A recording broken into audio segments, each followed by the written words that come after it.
ये देखें गाइस, इसकी फ़िल्टर जाली फुल चौक है मट्टी से, जिसकी वजह से गाड़ी में एरर आया है और इसकी वजह से बैटरी हीटअप होती है और फ्यूल एवरेज भी ख़राब हो जाती है।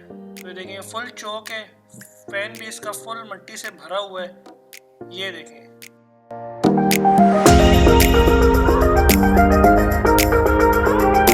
अस्सलामुअलैकुम guys, welcome back to my YouTube channel. उम्मीद करता हूँ आप सब खैरियत से होंगे। तो ये मेरी अंकल की एक्वा है 2017 मॉडल, जिसमें एरर आ रहा था और जब इसको ट्रांसलेट किया तो ट्रांसलेशन में ये निकला है कि check the instruction manual that requires maintenance of the cooling parts of the drive battery. तो इस एरर का मतलब है कि कूलिंग पार्ट्स की मेंटेनेंस का टाइम आ गया है और ये एरर तब आता है जब बैटरी हीटअप होती है। तो हम इसका हाइब्रिड बैटरी फ़ैन साफ़ करेंगे और वो पैसेंजर साइड रियर सीट के नीचे लगा होता है। ये जो प्लास्टिक पीस है इसके पीछे लगा हुआ है और ये प्लास्टिक पीस दो क्लिप के साथ लगा होता है। पहला क्लिप ये है और दूसरा क्लिप ये है। और ये आप इसका फ़ैन वेंट देख सकते हैं, बाहर से काफ़ी डस्टी लग रहा है। तो अब इसकी खोल के हालत देखते हैं कि क्या कंडीशन है। इस क्लिप को खोलने का अपना तरीका होता है। इसमें जो ये बीच में गोल प्लास्टिक का पार्ट है, इसको टेस्टर से खोलेंगे तो क्लिप इजीली निकल आएगा। इसी तरह मैं दूसरे साइड का भी खोलूँगा। ये क्लिप बड़े आराम के साथ खोलना है कि टूट ना जाए, लेकिन अगर टूट जाए तो परेशानी की कोई बात नहीं है, मार्केट से दूसरा इजीली मिल जाता है 20 रुपए का। दूसरा क्लिप मैंने खोल दिया है और इस प्लास्टिक पीस के बाकी क्लिप्स भी होते हैं, लेकिन वो जब आप इसको खींचते हैं तो वो खुद निकल आते हैं और इसको नीचे की साइड से खींचना है। ये इसका पहला नट है और इसके नट और बोल्ट 10 mm के होते हैं। ये जो सबसे पहले मैं खोल रहा हूँ ये इसका नट है और बाकी दो इसके बोल्ट हैं।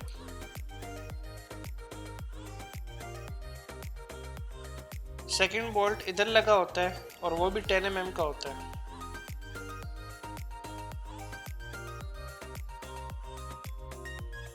और जो थर्ड बोल्ट है वो इधर लगा होता है फ़ैन के पीछे और इसको खोलना थोड़ा सा मुश्किल होता है, लेकिन बगैर सीट खोले निकल आता है।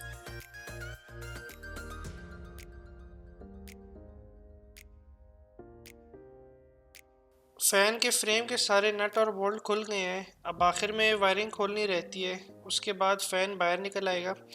और फ़ैन की वायरिंग खोलते वक्त ख्याल रखें कि क्लिप टूट ना जाए, वरना काम लंबा हो जाएगा। इस क्लिप को खोलने का तरीका देख लें। इसको खोलना भी बहुत आसान है। दोनों साइड से प्रेस करेंगे तो ये क्लिप आसानी से खुल जाएगा।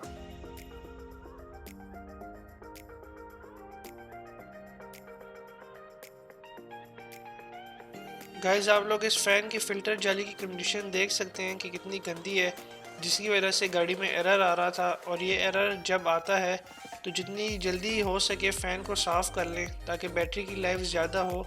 ये गाड़ी अभी कुछ महीने पहले ही ली थी, फ्रेश इंपोर्टेड, और 29,000 किलोमीटर चली है। फिर भी इसके फ़ैन फ़िल्टर की हालत आप लोग देख सकते हैं कि कितनी ख़राब है।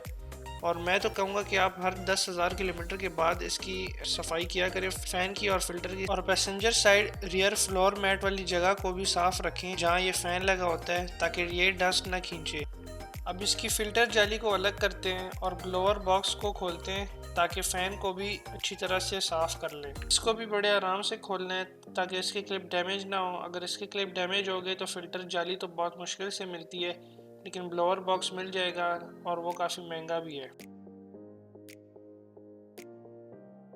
तो ब्लोअर बॉक्स के पार्ट्स और फिल्टर जाली सब अलग हो गए हैं। अब इनको साफ़ करते हैं। ब्लोअर और फैन को टूथब्रश और एयर से साफ़ करेंगे और फिल्टर जाली को मैं अच्छी तरह से वॉश करूँगा पानी के साथ।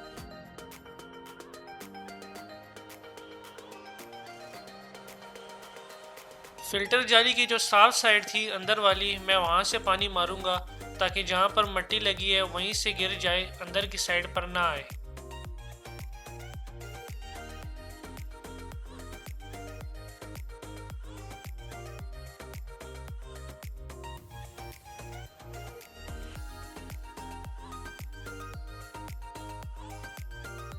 अब मैं फ़िल्टर जाली को ऑल पर्पस क्लीनर और डिटेलिंग ब्रश से साफ़ करूँगा। आप किसी भी शैम्पू के साथ इसको साफ़ कर सकते हैं।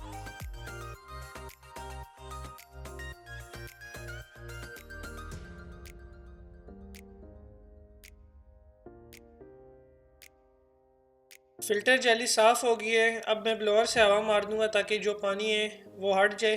इस फोम को भी हमने अच्छी तरह से सुखाना है और जब ये अच्छी तरह से फ़िल्टर जाली सूख जाए उसके बाद इसकी फ़िटिंग करनी है। अब ब्लोअर फ़ैन को साफ़ करने की बारी है। इस फ़ैन को मैं टूथ ब्रश की मदद से साफ़ करूँगा।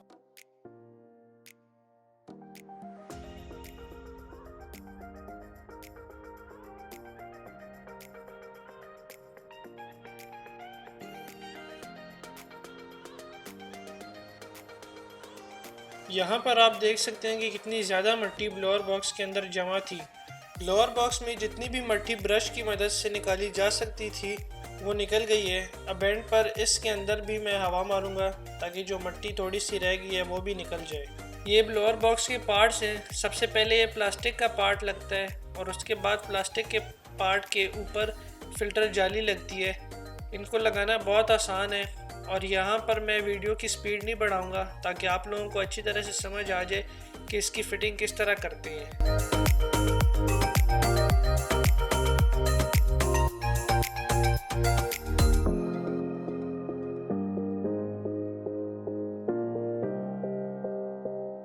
ब्लोअर बॉक्स की सारी फिटिंग हो चुकी है। अब इसको गाड़ी में फिट करते हैं। तो यहाँ पे ब्लोअर बॉक्स की फिटिंग करते वक्त मैं वीडियो की स्पीड नहीं बढ़ाऊंगा क्योंकि इसको फिट करना इतना आसान नहीं था। हमने सीट नहीं खोली थी तो थोड़ी सी हमें मुश्किल आ रही थी इसको फिट करने में। तो यहाँ पे मैं स्किप नहीं करूंगा, आपको अच्छी तरह से दिखाऊंगा कि इसको हम किस तरह फिट कर रहे हैं। मुश्किल इस वजह से आ रही थी क्योंकि जो नट के लिए जो बोल्ट टाइप स्टड निकला हुआ था उसकी वजह से थोड़ी मुश्किल आ रही थी इसकी फिटिंग में, लेकिन मैं यहाँ पे स्किप नहीं कर रहा। आप लोग देख सकते हैं कि किस तरह हमने फिटिंग की है।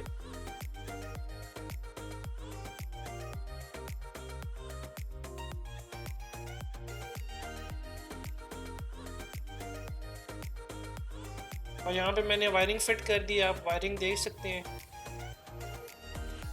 अब इन नट और बोल्ट को अच्छी तरह से टाइट कर देंगे। ज़्यादा टाइट नहीं करना, थोड़ा सा टाइट करना है क्योंकि ये सिंगल शीट पे लगे होते हैं। ज़्यादा टाइट करेंगे तो वो शीट भी डैमेज होगी और शायद ये स्लिप हो जाए। ब्लोअर बॉक्स की सारी फिटिंग हो गई है। अब एंड पर ये प्लास्टिक कवर रहता है, इसकी फ़िटिंग करते हैं। इस प्लास्टिक पीस की फिटिंग बहुत ही आसान थी। इसके बाकी क्लिप्स खुद लग जाते हैं। 2 क्लिप्स सिर्फ आपने लगाने हैं जिनको मक्की क्लिप भी कहते हैं। उनको लगाना बहुत ही आसान है। अब इसके एरर कोड के बारे में मैं आपको थोड़ा सा बता देता हूँ। इसमें ये एरर कोड आ रहा था और फैन साफ करने के बाद भी था, तो ये एरर कोड टाइम के साथ खुद चला जाएगा। ये एरर कोड परफॉर्मेंस बेस्ड होता है। तकरीबन सारे एरर कोड इसी तरह होते हैं। अगर आप मसला हल कर दें तो थोड़े टाइम बाद वो खुद चले जाते हैं। तो ये ब्लोअर फैन की परफॉर्मेंस देख कर खुद चला जाएगा। जब हमने गाड़ी एक दिन यूज की, जिस दिन साफ किया था उसके अगले दिन जब गाड़ी चलाई है थोड़ी सी और बैटरी टेम्परेचर नॉर्मल हुआ है तो एरर कोड चला गया। आज की वीडियो यहीं तक थी। उम्मीद करता हूँ आपको ये वीडियो पसंद आई होगी। अगर पसंद आई है तो कमेंट सेक्शन में मुझे जरूर बताएं। मिलते हैं एक नई वीडियो के साथ, तब तक के लिए अल्लाह हाफिज।